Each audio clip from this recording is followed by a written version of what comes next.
Blackouts, empty fuel depots, food shortages, a healthcare system under strain. Cuba is facing its worst economic crisis since the collapse of the Soviet Union. And this while a US pressure campaign is squeezing that economy. Now, on Thursday, the US arrested Adis Lazarus Morera in Miami.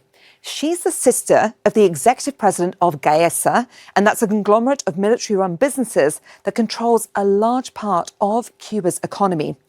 And the US has also filed criminal charges against former Cuban leader Raúl Castro.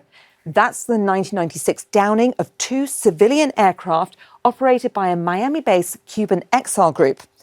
Now, Washington says the planes were in international airspace, while Havana insists they violated Cuban airspace. And that dispute over exactly where the aircraft was flying has never gone away. Now, Cuba's president, Miguel Díaz-Canel, says Washington is using this incident to justify military aggression against Cuba. But for many Cubans who have struggled under a decades-long US blockade, the bigger battle is energy. Now, only around 35% of Cuba's oil is produced at home. The rest relies on imports. Now, last year, it imported 61% of its energy from Venezuela, 25% from Mexico, 10% from Russia, and 4% from Algeria. But that all changed when this happened.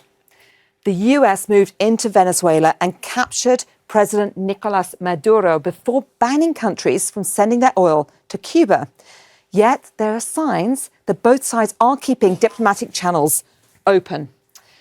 Now, Washington recently allowed a Russian-flagged oil tanker to dock in Cuba. They were saying that was for humanitarian reasons.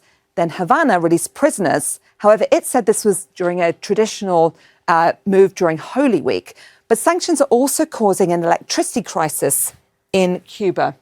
In some parts of the country, blackouts are lasting between 20 to 22 hours per day. And this satellite image shows the difference between May last year and this year, all while the government says its fuel reserves are running dry.